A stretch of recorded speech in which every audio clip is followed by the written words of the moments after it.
For the fourth time. There you go. How are you feeling after a performance like that?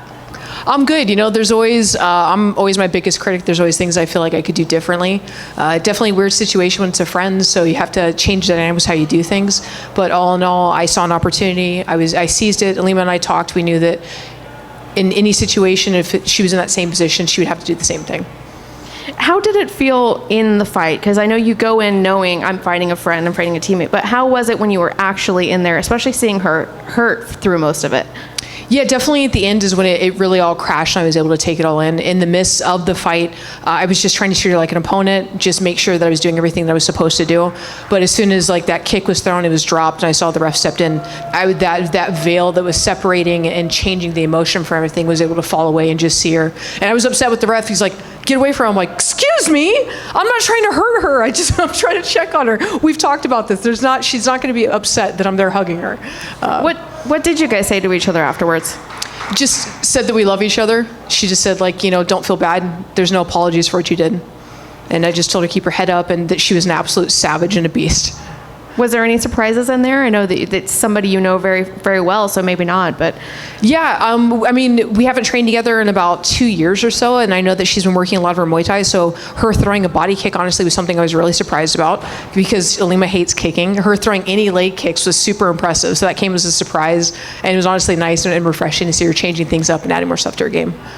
And we couldn't hear back here, so I apologize if you've already explained this, but who would you like to fight next, and when would you like to get back in there? You know, I'm going to take some time with my family. Every time that I'm in fight camp, I go away to the East Coast for 2 months to be away and to just concentrate on the fight for 2 to 3 months. And so I haven't seen my son. I haven't seen my wife. They've been going through a lot, so I want to spend some time with them. Hopefully enjoy the holidays, because I don't usually get to do that. And then next year, I'd like to start ramping it up, and I'd love to face Kana Watanabe in Japan. It's my dream. It's my bucket list is to fight back home. I want to go home. And I know there's a lot of kind of ups and downs. We don't know what's happening with Bellator. We don't know if there will be Bellator, if it'll be in a different venue. What would you like to see happen? Would you like to see everything kind of stay the same, or would you like to see a change and see some new excitement? Yeah, I'm always open for change. Having been in this game for so long and been a part of so many purchases and changes, I'm just grateful that I'm still living this life and enjoying every moment. And if we're under a new banner and it happens to be a PFL that happens to do the buyout, great. My biggest hope is that they open up a 135 division, whether that's here in Bellator or in another organization. That's my dream, is to be able to hold a belt in the 135 division now in addition to 125. Liz, right over here. We saw a matchup between great friends and training partners earlier this year in the PFL between Hausch Manfio and Nathan Schultz. How, if at all, was it different for you inside that cage, fighting a good training partner and friend in Ilima-Lei Macfarlane? No, I really went into it just trying to make sure I did everything calculated and smart. I knew ultimately where she wanted to be was on the ground, so I knew that I had to be smart with not overcommitting on strikes, not overcommitting on kicks, and even if I saw openings for kicks to the head, opening for kicks to the body, but I knew that that's what she was hoping for, is to just be able to fall on a kick and take it to the ground. I mean, she was willing to almost Berimbolo roll, just be able to get something, and not that that's not where I feel comfortable. I have finishes on the ground. I feel really confident there. I wanted to play to my strengths, and I knew that I could finish it on the feet or look for an opportunity to just finish her with an open strike somewhere. So I was just trying to play it smart, and then, like I said, as soon as that veil was fallen, the fight was done, then I could look at her as a friend that she is and somebody I care about. Absolutely, and it seemed like both of you guys started off a little bit on the slower hand in the first 2 rounds. Would you attribute that to being so familiar with one another in the training room, or would it be more just on the side of caution? I'd say that it would be 2 things. I certainly think that going with somebody that I've trained with for so long, it certainly plays a role into it, just knowing the openings that they've seen before and wanting to be cautious and not make mistakes and not do things that I've done before in the training room. But it was also just wanting to pick her apart and wear her out. I knew that I had the cardio to dance around the cage for as much time, and I know under that, like most people, when they start to get frustrated, is they overcommit and they tend to make mistakes. So I was trying to make her make a mistake that I could capitalize on. Awesome, and last one from me. You did mention the hopes of the Bellator to open up a 135-pound division for the ladies, and something that I was thinking about was, would you ever consider even moving up to 145 and challenging Cyborg for that belt? There's no way. I don't even walk around at 145. So the possibility of, like, she cuts, and I know she's an enormous woman that puts her body through more than I think most fighters do to make it to 145. And so I'd just be walking there fully clothed onto the scale. That just doesn't make sense. I'm too short, even in the 125 division. I'm one of the shorter fighters. So for me to move up to a weight class knowing that I'm belly button level to people just doesn't make sense. 135 would be the dream. What's up, Liz? Right over here. Are you still buying Ilima-Lei dinner tonight? I think she had to go to the hospital. I'm hoping that everything clears with her and she's fine. It was just, just landed in the right spot and that she's okay. And if that's the case, absolutely, of course, I'm going to buy her dinner. I'm going to be hanging out with her tomorrow, too. Yeah, maybe breakfast or brunch tomorrow. Exactly. How much more special was it for this fight to be in San Diego? It was so special to have. I could hear my family, my friends. I was trying to tune them out, and it's so weird when I have been doing this for almost 14 years, and for the most part, I've always fought in places where my family and friends weren't able to attend for one reason or the other. This is the first time I've done it hometown for a place that I've evolved and that I've considered home for almost 18 years now. So it's definitely just a wonderful feeling to be able to do this in family and friends and know that I came out there with the win and I can smile with them, and they can all know that there is no malintent for so many people that were splitting on the fence, like, who do I root for? I'm like, just root for us to be healthy coming out of this. That's all you have to do.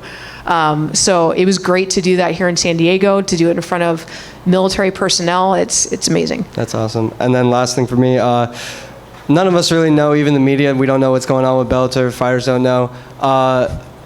But when you look back on this amazing tenure, the stint you've had with the Bellator banner, what can you say, looking back, just talk about your time here from start to finish, or not finish, but. Yeah, coming into Bellator, I wanted to start a new chapter and do things differently. I had been coming off of what I would say was just kind of a lull in my career and just not being able to perform at the level that I needed to when I was in the UFC.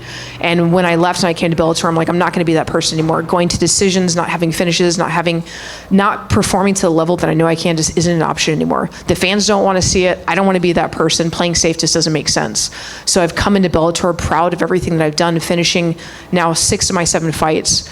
And I want to keep doing that, whether that's with PFL, Bellator, or whatever other organization is willing to step up and to be able to take care of all these fighters and take us under their arm. Liz, right here. Congratulations. Thank you. You know what? I think one thing's glazed over is that this is your protege. This is someone you saw walk in the gym, phone calls and all that, and bring her in. And she's in there with you for a title fight. I mean, can you even talk about the progress she's made from day one to the woman you were in the cage with tonight? Yeah, first of all, the progress that she made wasn't just over her professional career. The progress she made was in such a short time of being in that gym. I got to see her start off as having to learn what her fighting stance was because she had wrestled, but it's not the same as your fighting stance. And then how quickly she adapted and committed herself to the idea that this is going to be a professional full-time career, and how she changed her whole lifestyle to do that. And then watching as she built up the 125 division. Bellator's 125 division for women was non-existent before Ilima. She built it up, she did everything great by it, and she showcased what it meant to be a champion and treated fighters with so much respect no matter what happened. And then each fight, you just see her pull off these super cool finishes, showing off the 10th planet system with all these cool things. She's grown so much, and I knew going in there with as much growth as she had, it wasn't going to be an easy fight. I've trained with her, I know how it was, and then I've seen her. I knew that tonight was going to be a difficult one, even just putting aside our emotional investment in each other, just for how much she's grown as a fighter. Now, she's obviously talked a bit about, being at the end of the career, maybe not, and everything else, and then now, obviously, her health and checking in on her knee. Would you like to see her go out there one more time, maybe one more card in Hawaii, or what are your thoughts, if any, that you'd like to share about her future? Yeah, I would hate for this to be how she goes out. For one, like I'd said in all my interviews leading up to this fight, I would just want to choke her and have her go to sleep and not be injured. The last thing I want to do is blow out her knee or whatever happens to be going on with her leg. That's the last thing I want. I want her to be able to come back and be able to take on another fight and go out under her terms. And again, show off a great finish that everybody can enjoy. And then finally, to talk about you, I mean, so many years in the game, obviously Pioneer, Strikeforce, UFC, now here in Bellator, and you're still going. And now you just outpaced your protege, and now you're talking about, hey, 2-division champion, I'm not done. I mean, what's the secret to your longevity just this many years in when obviously the grind can catch up to people? Yeah, For one, the love of the sport. I think people will say that they love it, but they don't love growth. Like the fight for me is just the accumulation of everything that I've done leading up to it. I love being in the gym every day. It's what I look forward to. It's my sanity, it's my happy place, and it's learning new things, seeing somebody new come in that shows me something. Somebody that's been there for 30 years doing it, showing me something. There's always an opportunity, and I love that about this sport. There's always new things that I can learn. That's something that keeps me having a fire lit within me. And then I've honestly been doing stem cell. I go down to the CPI Stem Cell Institute at Chipsa Hospital, and I feel like that has helped my body so much in being able to recover and do things right and be able to stay here stronger than ever. Liz over here. Congratulations on the victory. Thank you. Ilima-Lei had a little bit of a rough week this week with the weight miss. She said that the first person she contacted was you. What advice did you give to her as a good friend? I just let her know that, for one, it was no hard feelings. For one, I've faced multiple opponents before where they haven't made weight, and I'll see them and they're like, yeah, I'm good, and they show up 11 pounds over. And I'm like, that's not good. You're not anywhere close to making weight. She at least was like, hey, I'm kind of struggling, and let me know going into this. So there's never a doubt in my mind. And I've had other opponents do the same thing. I respect that. You're forthright. You're not trying to trick anybody here and that you're going to make weight, right? So that I respect. And I told her, I was like, hey, I have any of my weight cutting stuff. I have a wet sauna. I have a dry sauna. If you want to use any of my stuff, I can come help you. You can use any of it. If you're done and your body can't take anymore, do what's healthy for you. I know you're close. Whether that means you want to keep cutting, I'll help you. If you're done, that's fine as well. Just do whatever's safe for you. You're the first person to ever finish her in her career. How does that make you feel? And then will there be bragging rights when you guys finally do go do that dinner? If her leg's okay, then yeah, there's bragging rights, and I can certainly say that. If her leg's not okay, it's a different feeling. She's still my friend. She's still somebody I care about. And in my head, I was going into this not wanting it to be a decision. I wanted it to be a finish, and I just wanted it to be a safe finish. So that's definitely something I can say with pride, knowing that she's cleaned out the division. Nobody's been able to do that. Thank you. Hey, Liz, right here. How's it going? Hey. I spoke to you at Media Day. You talked about fighters, when they get the belt, sometimes they take their foot off the gas. It looks like you was on Premium Unleaded tonight. Just asking about something. It seems like your fighting style changed over the last two fights. We're not seeing the same going for takedowns wrestling. The striking was crisp. Who have you been working with on these last two fights that changed up your game plan? I'm working with the same coaches, Charles Martinez and Vince Salvador. They're two phenomenal striking coaches that are underrated in the fight game. They're who I swapped to that had been my winning streak in Bellator. I train with them full time. I now live in Nashville, Tennessee, and I start my camp off here in San Diego, California with Vince and team at the arena, and then I head out to Virginia Beach and I train with Coach Charles. They were always about adapting and growing. We try and incorporate new things. Vince will see something, he's like, this looks wild. I think you could pull this off. Let's try it. I'm like, yeah, let's incorporate it into training. Let's see if we can do it. All of us are all about evolution. There's no holding anybody back. If you want to go try and cross-train in a different gym, they encourage it in the hopes that you learn something that you can help the entire team with. And because of that, we're all able to thrive and just keep adapting and moving up forward. All right, and another thing, we weren't able to get that dream submission that we talked about, that twister. But what's that dream meal looking like tonight? It depends on how quickly I get out of here. The sooner I can get out of here, I can go find that dream meal. And last but not least, one more thing. You did talk about, defending the belt and getting another belt in another division. Would you be considering moving up or moving down if that's the case? Moving down isn't a possibility. 125 is a rough cut. I play it off, and I keep a smile and I keep it on my face because I'm happy to be here and to have these opportunities. But in all honesty, it's a really rough cut. I should be a 130 fighter, not a 125er, not 135er. So if I can get that 135 belt, that's going to make my dream come true. Last question for you guys. Hey, Liz. So it seemed like Ilima hurt her leg at some point earlier in the fight. When did you pick up on that, and did you decide that was something that you were just going to keep pressuring until the fight was over?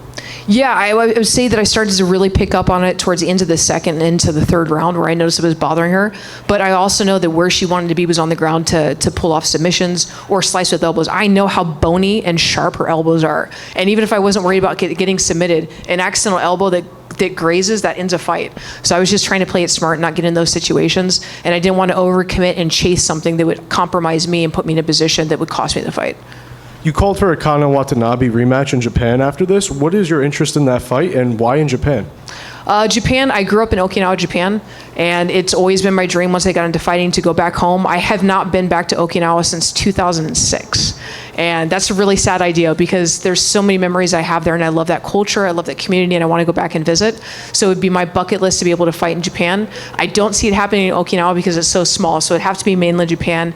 And I think that with Kana's following in Japan, it only makes sense that she could help bring it there and bring a lot of people wanting to show up for it so we can make that fight happen. Thank you. Thank you. Thank you.